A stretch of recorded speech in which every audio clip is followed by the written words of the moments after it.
Whether reason will prevail depends only partly upon us. We must hope and strive for the best. We must prepare for the worst. I'm Nathan Kiker. Welcome to our podcast, Clearer Than Truth. I'm glad to be joined by my co-host, George Bogdan. The wisdom of former Secretary of State Dean Acheson inspires our episodes. We emphasize clarity while examining the intricate global issues of today for a diverse audience. In a world where time is limited, we distill complex ideas, making them not just comprehensible, but in Acheson's words, clearer than truth. Thanks for joining this episode of Clearer Than Truth. I'm Nathan Kiker, and today is Monday, March 24th. Our guest today is Terry McAuliffe. Terry served as the governor of Virginia from 2014 to 2018 and served as the chairman of the DNC in the early 2000s after a long career in Democratic Party fundraising. Before we jump into our interview with Governor McAuliffe, let's take a look at the news of the day. U.S. officials are holding ceasefire talks in Saudi Arabia as U.S. diplomats are meeting separately with Russian and Ukrainian leaders to discuss a potential ceasefire in the ongoing conflict. In Washington, D.C., the Supreme Court rejected a challenge to New York Times versus Sullivan. And abroad, Pope Francis returned to the Vatican after a health scare. Pope Francis, 88 years old, has been hospitalized for 5 weeks due to pneumonia. Doctors reported that the pontiff's life was in danger during 2 critical episodes of his illness. With that, let's jump into our interview. Governor McAuliffe, thanks so much for joining us today. Nathan, great to be with you. Yeah. Big weekend of basketball. Here we go. Big weekend of basketball, but look, you, of course, served as governor from 2013 to 2017, 2014 to 2018 in Virginia. Before that, you ran the Democratic Party as chairman. Yeah. We We all know in November, Democrats got beat pretty badly after a lot of folks thought that Kamala Harris could hold on and beat Donald Trump. At the 10,000-foot level, what went wrong? Yeah, at the 10,000-foot level, if you look at the exit polling data and everything that came in, about 34% of the people who voted, the number one issue that they had, inflation. And we lost that by 24 points. The second biggest issue for 32% of the voters, so now I'm talking 2/3 of the voters, the second biggest issue was immigration, and we lost that by 60-plus points. So the two biggest issues that the voters voted on in 2024, we lost those issues by double digits. President Biden's popularity was very low, and 70% of the country thought that we were headed in the wrong direction. No party has ever won the White House when 70% of the country thinks head in the wrong direction. So that's sort of the 10,000-foot level. With all of that going, I would still make the argument if you take Michigan, Wisconsin, Pennsylvania, 3 states, we lost by 120,000 votes. So if 60,000 people had shifted their vote in 2024, Kamala Harris would have been president. It's no excuse, but I'm just saying, it was close in those 3 battleground states that we as Democrats absolutely have to win. And, we held on and won some, like Arizona, some critical Senate races. But, it was a tough night. I, like everybody else, thought we were going to win. The people in the Biden or Harris campaign were continuously telling me we were going to win. And it's interesting that what you hear now after, Nathan, is they say that never once in their internal polling data did Kamala hit 270 electoral votes. I'd never heard that during the campaign. But, Yeah. Onward we go. I've lived through 1980 when Jimmy Carter lost to Reagan and the party was supposedly over. I lived through 2000 when Al Gore actually won the election but didn't get it. And, we came back. I will predict now on your show, we will win Virginia by double digits. This will be like 2017 when Ralph, my lieutenant governor, ran for governor. And we won by, 11 points because of the kickback of Trump's first election in 2016. This will be turbocharged because of the federal government cuts and all of the insanity. And we'll win New Jersey. So I'd say today we win both governorships. We pick up 4 or 5 seats in the Virginia House of Delegates. Next year, I feel very confident we win, 10, 12 seats in the U.S. House of Representatives. We take control of the House. I think the Senate is a very tough map for us. Not impossible, but a tough map. And then I would say by 2028, honestly, through all the insanity of tariffs and what he's doing in Europe and Canada and Greenland and everything, Ukraine, everything we're going through, that the MAGA movement, as we knew it in 2024, Trump will have greatly diminished it because people's 401ks will have gone down, people will have lost money, and there will be general anger. They didn't vote for Elon Musk to get control of their tax records. They didn't vote for Elon Musk to get their health records from the NIH. They didn't vote for all of these qualified federal workers, 320,000 in Virginia alone, who have spent their life working for the federal government, helping people to be fired. So, I'm optimistic about the future. I'm not one of these hand wringers. I've just been doing this too long. Ups and downs, very cyclical. Listen, we had dismal poll results going into 2024. And I think Trump will have dismal poll results for the Republican Party in 2028. Well, looking back, do you think that President Biden should have got out earlier? Yeah, I do. I mean, clearly it's evident now that the way it turned out, Kamala having whatever it was, 106 days or whatever to get ready to do the convention and then go on. She's a very good convention. But I think if 2022, right after it, I think of the president, and I've been very close to the president for 40 years, big supporter. And after we'd done very well through the Dobbs decision and did better than anyone expected of us in 2022, that would have been a good time to say, all right, I ran as to be the transition president. And I just think in 2024, with inflation and 70% wrong direction, they blamed the incumbent party. They blamed us. They blamed the president. We probably, in hindsight, should have had a primary and somebody run who would have the ability to distance themselves a little bit and run on a new policy. Here's what I'm going to do on inflation. Here's what I'm going to do on immigration and so forth. And we would have won the presidency, no question in my mind. People didn't want to vote for Trump. Specifically, what issues should the vice president have talked about more on the campaign trail? Like, where did she make a mistake, I guess? It's hard to say. And listen, I thought Kamala ran a very good campaign. I'm trying to tell you that the die was really cast now that we see all the data against her. With 70% wrong direction, inflation just ripping at people every single day. And, maybe we should have just focused on that. Clearly, 2/3 of the voters voted on those two issues, and maybe we should have spent most of our time talking about those two, addressing those two issues, I think would have been more prevalent. I do think for a lot of us, we saw the success of the women and young people coming out in 22 after the Dobbs decision. I think a lot of people felt that that same intensity, enthusiasm would be there in 2024, and it wasn't. You look at the drop in the women's vote for us and the young voters, 22 did not convey on to 24. Inflation, immigration trumped it. Let me ask you this. President Trump has now been running for president for the last 10 years coming up in July. Why is it that no criticisms or any attacks can ever really stick with him and that he's immune to them? You've been criticizing him for 10 years. You've taken some flesh, but he's still standing and stronger than ever. Higher approval ratings than he's ever had. What makes him invincible?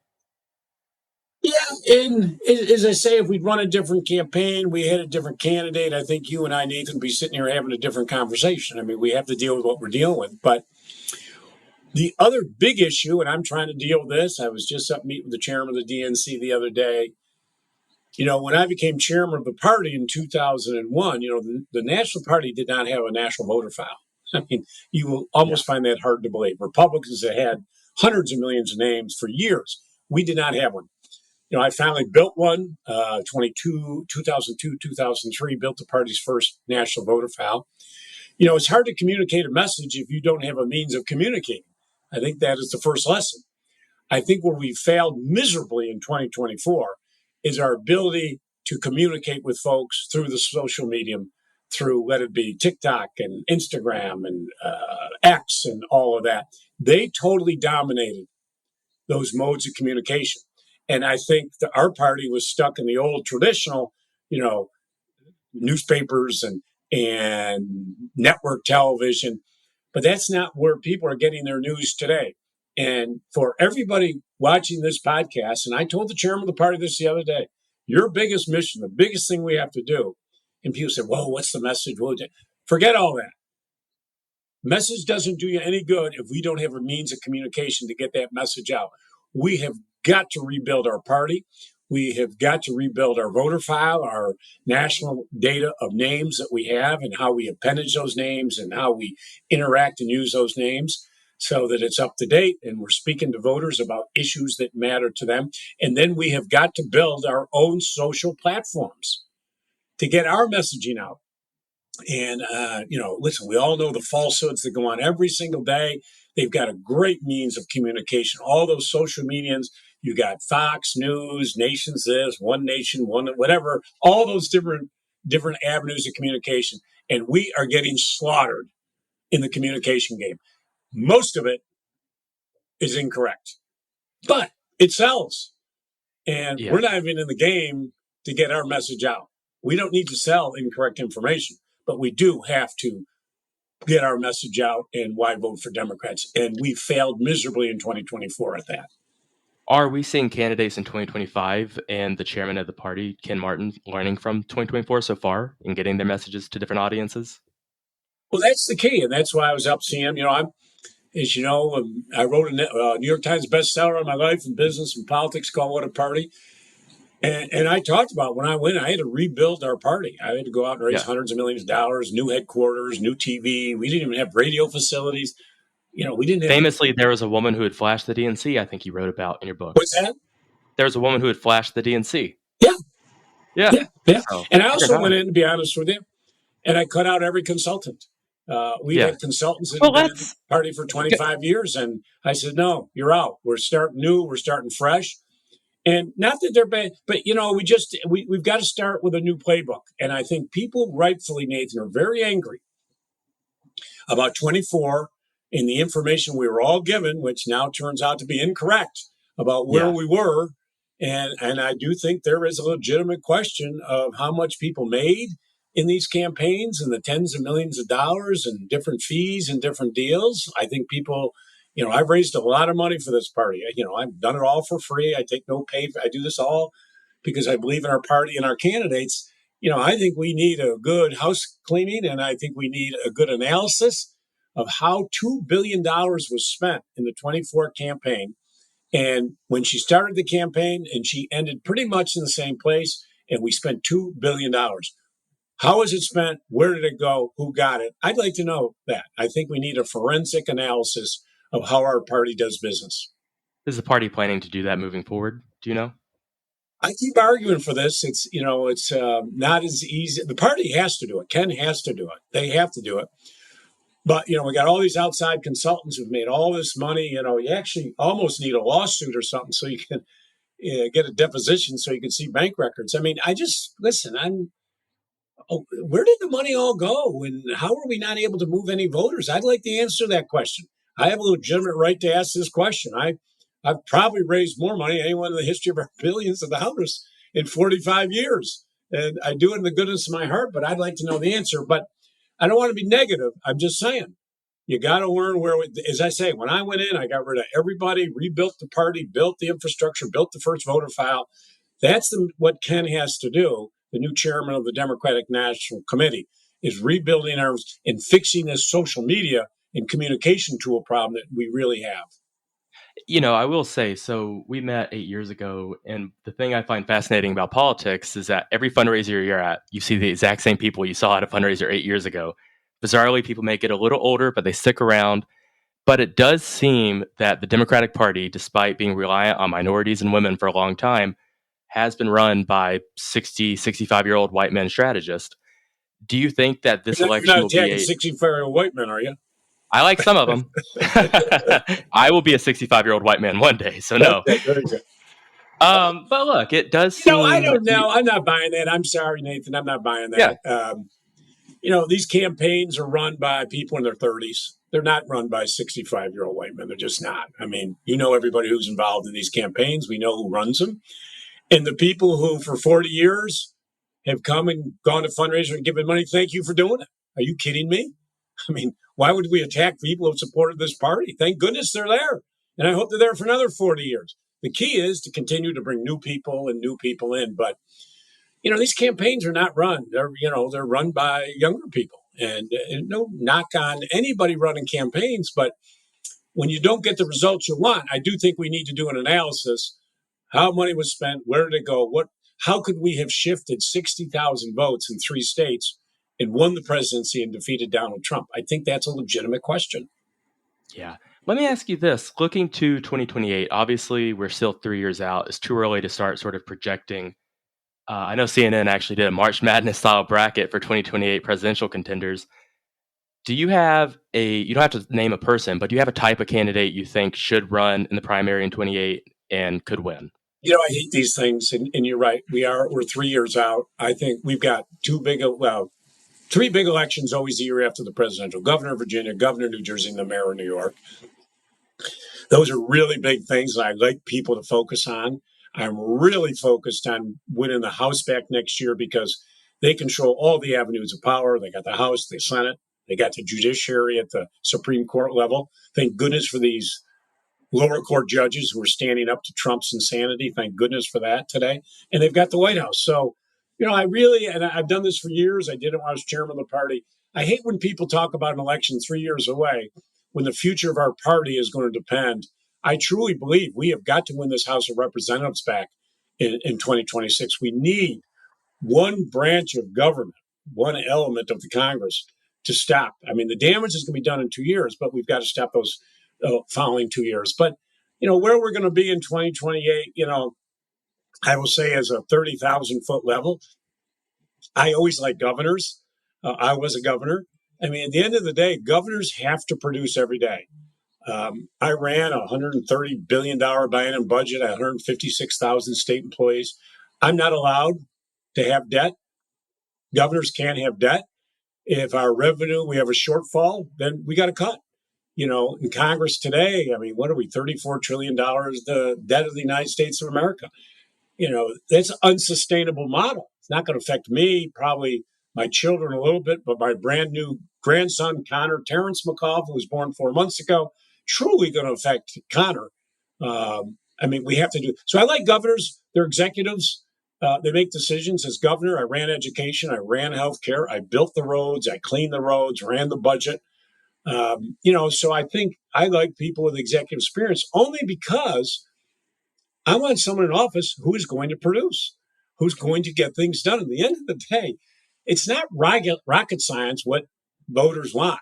Your job is to preside, help your citizens, and have a roaring economy, as I did as governor. A record amount of jobs I created. I recruited 2,100 companies to Virginia, 210,000 new jobs. I focused on economic development because I wanted everybody to have a high-paying job. You ran the healthcare and the education, and you build the roads. That's what people want. And that's what we got to focus on. And unfortunately, in the medium that we live in today, we're focused on all of these social issues. But what people want to hear from us, here's what I'm spending on groceries and gas every week, and I need your help with that and keep me safe. And, if I have a serious healthcare crisis, there's the healthcare needs to help me and my family. And governors do that every single day because that's what we run. So I'm not naming any names, but I always think a governor, you think of Bill Clinton, who left office with the highest approval rating of any president in American history, 2-term president. He, that's what he focused on. We had a roaring economy and 4 balanced budgets under Clinton.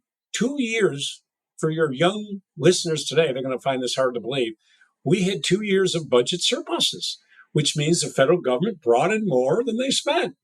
And you look where we are today. And then what happens, of course, is, we have this huge surplus. We leave it. Bush comes in, does a huge tax cut, and then gets us into 2 wars. And then the entire surplus is blown apart. Trump comes in, boom, huge tax cuts for the people who don't need them. We should be helping the people who do need them. And they're the ones who blow this deficit up. So I like people who are responsible at the end of the day, who are going to get up every single day and say, how do I help people? How do I get things done? It seems to me that the Democratic Party sort of has missed an opportunity. When you look at President Trump, obviously a billionaire, Elon Musk worth a couple $100 billion more than I'm worth. Obviously, everyone in his cabinet is pretty well to do. Yet Republicans are still seen. I mean, he's being called the people's president, right? While Democrats are being portrayed as being elitist and out of touch. How did we lose that specific message? It's where we are today, but look at history. We won '92, we won '96, we actually won 2000. We just didn't get the prize. And Obama won in 2008. We won again in 2012. We would have won again, Nathan, in 2016, but for Jim Comey coming out 10 days before the election and doing that outrageous move of reopening investigation on Hillary on emails, which we then closed 4 days later and said, "Oh, I'm sorry, they were all duplicates." We would have won in 16, and we'd be in a better place today. So I'm not one of these people that throw the Democratic Party out in the garbage can. A lot of great things have been done in this nation. Yeah, a lot of circumstances, timings, a lot as we involved in politics. I've just gone through my analysis of 2024, but we're going to be back in 2028. After this year, we win both governors. I promise you. Woo! The Democratic Party's back. After we win the House in 26, the party's going. I'm just telling you, I've been through this a long time, but I'm just not one of these hand wringing, thumb sucking, lemon sucking Democrats who's, things we can do better. What I do know is when Democrats are in power, great things happen for our country and for our people. And 2024 was a bad break. Timing is everything. When I tried to run again in 21, Joe Biden was 36-51 underwater. That's hard. Timing is a lot in this business. But we still got the best ideas, and we're going to be back. But you ask about Trump specifically, and I can just tell you what I tried to allude to earlier is they control the means of communication. So every single day they are flooding the zone through all these different social media platforms I just talked to you about, and Fox and all the other things. How many people are watching CNN today? How many people are watching MSNBC? We're getting slaughtered. So that's the problem. We got to fix it. And myself and many others are not sitting around complaining. We're all meeting, we're talking, and I talked to some of the biggest high-tech people involved in our party the other day. We're all trying to fix this. We've identified a big problem. We're all trying to fix it, but we're going to be back, and we're going to be back stronger than ever. Trump is a big fixture. He's a big personality. And people just said, it was amazing to me, I guess, in 24, how many people forgot how bad he was when he was president the first time. And, he didn't do anything for the economy. He left office with, what was it, a 35, 36% approval rating. But everybody sort of believed because he told them that he had a great economy. And people are not really paying attention, and they hear it and they believe it, and especially when it's given to them over and over on different modes of communication, on TikTok and this. And, having Elon Musk, I'll be honest with you, with 200 million people, on his X is very powerful, Nathan. And we have nothing comparable. I want to ask you this. Since leaving office, you've spent a lot of time traveling abroad for work, and before we hopped on, we were talking about your trips to Ukraine. What do you think of President Trump's approach to Ukraine right now and Europe at large? Do you think he's getting any sort of victories by forcing the EU to pay more for their own defense? Do you see any of the current objectives that he's pushing for on foreign policy as being worthwhile? I am bewildered, disappointed, disgusted with what we've seen since he's come office. You're right. I've been to the front lines of Ukraine. I was one of the first Americans to visit way back when. I have been very active in Ukraine. This is a sovereign country that was attacked by a brutal dictator. I have met in Kiev with dozens of children whose parents were lost. And Ukraine Saves, which is a great charity organization over there. McAuliffe runs it, does a great job of what was it called again? Ukraine Saves. Ukraine Saves. Okay. Yeah, it's a great charity. And I visited, they're now housing children. They're educating the children. These are all the children whose parents, they've lost their parents through the bombings or whatever. And it just breaks your heart. And to see Donald Trump call President Zelensky the dictator and the aggressor, it's just shocking to me, and how he's taken sides with Putin. And I'm disappointed. I'm not hopeful. I think he's going to basically give the 20% that Russia has invaded and taken. I think Trump's going to just give it to them. Ukraine's not going to get anything out of this. No security guarantees that they need. You can't trust Putin. He'll be back in the next day. I mean, they got the ceasefire, right? Okay. Zelensky agrees. Great. Putin talks to Trump. Yeah, we agreed. We won't do energy infrastructure. That night, Putin hit an energy infrastructure in Ukraine. That very night that he talked to President Trump. That night. So Ukraine is something very, very. My daughter got home Friday. She's been over there for a year and a half in and out on the front line. She's doing a documentary. She was a war correspondent over there. So Ukraine is. I didn't realize that. What is the documentary called, or who's it with? So she was with I-24 News. She lived in Tel Aviv. She covered the war for I-24 News, and then she's now she's doing her own documentary. She's been, on the front lines for a long time, documenting what's going on over there. So obviously, you cannot talk to a world leader today. And you specifically can't talk to one in Europe today saying, wait a minute, we used to always trust the United States of America. They were our partner. And what I will tell you now is the way that Canada looks at us, the way that Mexico looks at us, the way that NATO countries look at us today, no matter what happens, even when we win in 28, the relationship that we have had with these strategic partners for over 100 years will be gone. They're not. They still love us. They still trust us. But there is going to be a level of distance that Trump has created. I mean, look at Canada, 51st state. Look what he's talking about Mexico. He's got the second lady of the United States and the national security advisor flying to Greenland. What? It's just baffling. So as it relates to the foreign policy, listen, he loves dictators. He loves President Xi of China, and he loves Putin. I think of that, in his mind, somehow thinking of how we're going to carve up the world together. It's sad. It's sick. I had a dad who fought in World War II. I had a son who was a captain in the United States Marine Corps. What he's done to the military. But look what he did at the Institute of Peace the other day, an independent organization. He sent the Metropolitan Police in to forcibly remove the president, fire the board, and take over. This is an independent organization started by Congress, signed into law by Ronald Reagan, and they just took it over the other day. And in Virginia, you think of all these qualified people who've given their lives to the federal government, summarily fired, just thrown on the street. It's just, we'll get through this, but there's things that our country has meant to other nations that will never be the same. And I guess, Nathan, and the last thing I'll say in this regard, the idea that he is rounding up, listen, we all want any criminal and vicious murderer and rapist. We all want these folks who are in our country illegally rounded up and sent back home. Everybody, there's no question about that. But what they did the other day is to go round up these people, many of them not from El Salvador, and they've admitted now that they had no criminal record, and to take these people and send them to a foreign country, El Salvador, where they're not even from, no habeas corpus, no hearing, and just send them there is really not who we are as a nation.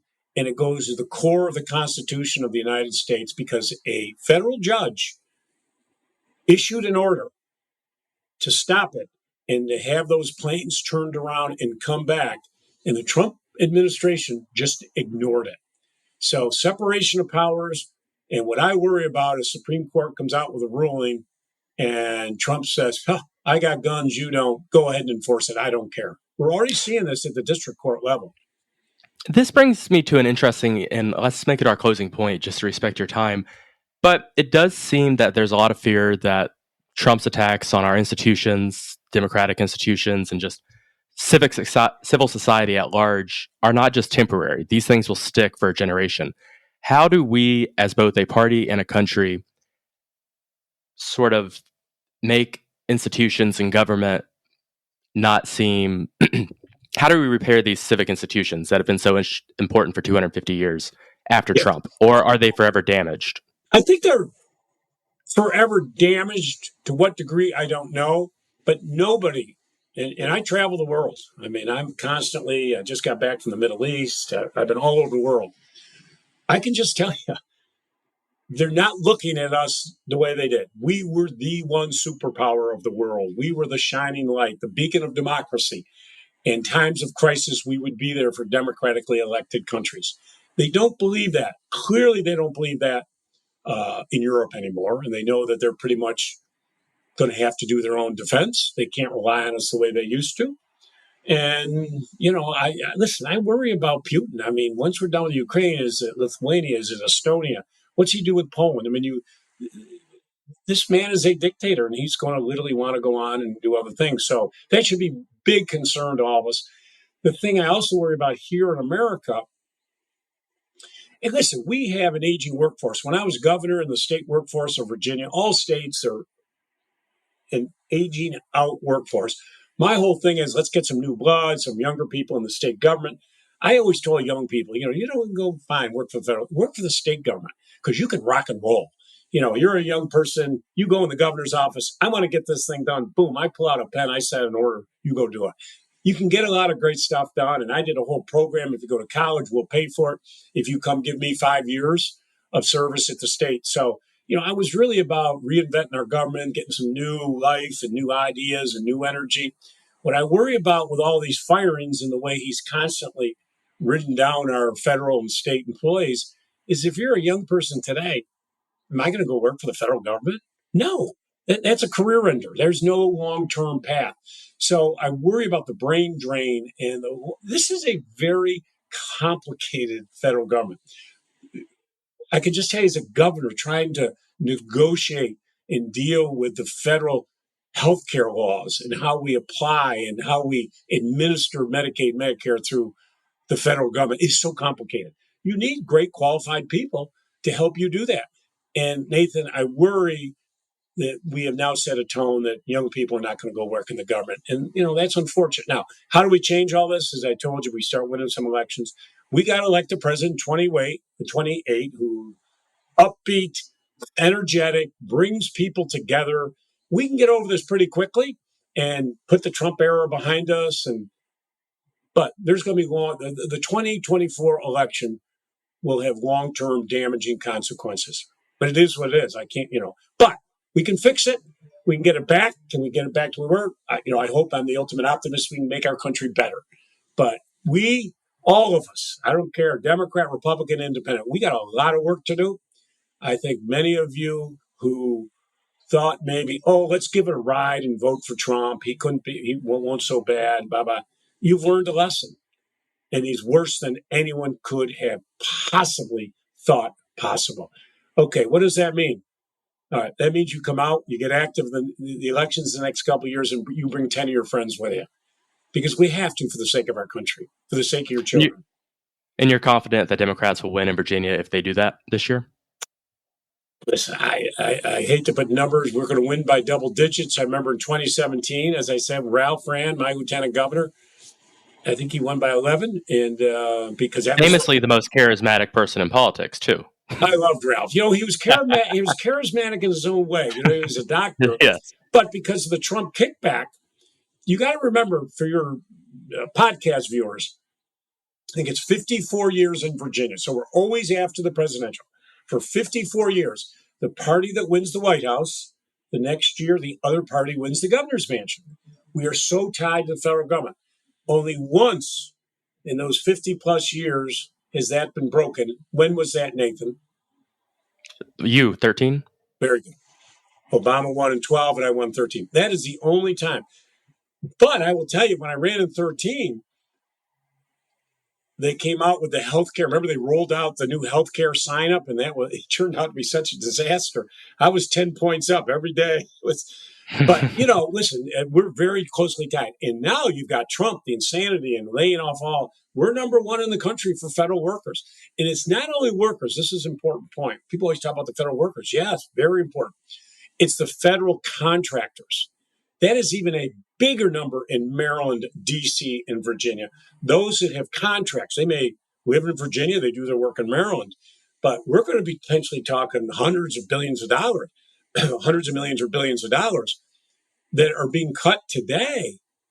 That's loss of revenue to Virginia State, to Maryland State, and D.C. That's lost. So, we're going to have budgetary issues going forward. It's not only the workers, it's all these federal budget cuts that are going. And then finally, all these agencies are being cut. They are vacating all of their office space in Virginia, but primarily in Washington, D.C., just leaving buildings empty. And, this all has that affects the Paul mom and pop, little cafeteria. I mean, how the chain reaction to all of this goes. I will just say this finally. Everybody wants efficiencies in government. I did as governor. You want to have the most efficient. You want to get rid of if there's fat in the government. You want to do that because you're ultimate. You want to make sure you're delivering for your citizens. You're cutting the fat out and protecting taxpayer dollars. We are all for that. No question about that. But what he's doing is taking in Doge and Elon Musk, they're taking a meat cleaver. Back in the early 90s, President Clinton and Vice President Al Gore did a thing called RIGO, Reinventing Government. Largest reduction of the federal workforce in the history of our country. Now, one person was fired. They offered $25,000, a buyout program, if you wanted to take the $25,000, which, Nathan, that's the same number they're offering today, 35 years later. So it really should be 50,000. They're really not offering it. Pennies on the dollar. And the other thing they did it was through attrition. People leaving the workforce. And they were able to have the largest. We could do the same thing today. And they're now going like, I've talked to my wife. She worked at the State Department. She was, of course, fired on January 20th. The President of the United States appointed me to the Wilson Center. I got a 6-year appointment at the end of his term. I lasted till January 22nd. I got a lovely 2-sentence memo from the White House. Thank you for your service. You're terminated. I never even got to my first board meeting. I framed it. I put it up. I think it's great. It is what it is. But, so a lot of people in the government, let's say you're at the State Department or any of these big agencies and a job opens up, you get promoted to it, okay? Because of your skill set and so forth. But, under the federal rules for that time, you're probationary, right? Where they're going first is to all these people who are probationary. It's not because they're new employees. It's because they've moved into a new area. Many of them moved in a new area because they were qualified to take a bigger, better job. And they're fired. They're the first ones to go. So when I said to you about state government, I also, federal government, we're going to dwindle. It's going to be a huge brain drain on the federal government. Yeah. Gov, before you go, are there any projects our listeners should know about that you're involved with? Or any causes? Well, I'm still very active in Ukraine. I still do a lot with President Clinton on the board of the Clinton Foundation. He has thousands of people around the world, delivering millions of people HIV drugs every single day. And, that I'm really helping the party. I'm obsessed about this issue of technology and social media platforms. And, I'm on all these, calls with everybody. What's the message? What's the message? I keep making the same point. It doesn't matter what the message is if we can't deliver a message. Let's figure out the tools. The message will come. And everybody just got to chill down. The message will come. It's not like Trump was message. It was, unfortunately, we were unpopular, 70% wrong direction. That's what will happen in 28. He is so unpopular today in Virginia and Maryland and D.C. and in New Jersey where these elections are coming up that, that's why we're going to do well. But we need to fix the infrastructure of our party. We've let it lag, and we need to bring in some new bright minds. We need some new fresh thinking in the party, which is always a good thing to do. As I say, I fired every consultant when I took over in 2001. We just need to regroup. But the good news, I'm really excited because I've been talking to a lot of these folks who've really been involved in the social media space, who've started the big social media companies. Many of them are very energetic, Nathan, to help us. They really are, giving their time and people to help us do it. So I'm optimistic about the future. Wonderful. And for our listeners, where can they follow you? Are you on Twitter or Blue Sky or anywhere else? Yeah, TerryMcAuliffe.com. I'm there. I'm up on Twitter, and follow me. I try to do some TV here and there, but the stuff I'm doing around, I'm trying to do behind the doors, close, getting the best minds in the business. I'm not going to telegraph to everybody what we're trying to do to save the party, but I just want you all to know that we are working on this, and people are really bright minds, not me, really, really bright minds are focused on helping us get where we need to be, and just keep the faith. I mean, don't get ground down in the rat hole. Oh my goodness. And I just can't stand the negativity and the lemon suckers. Yeah, we got our ass kicked. We got to get up. As Teddy Roosevelt always said, the man in the arena, that face is marred with blood, dust. Get up. Let's go. We got it back. People are counting on us to fight for them. They're not counting on us to fight one another. Let's get it done. We can do it. Let's all come together. Thank you, Governor McAuliffe, for the time. Everybody. Thanks again for tuning in to this episode of Clearer Than Truth. Be sure to join us next time.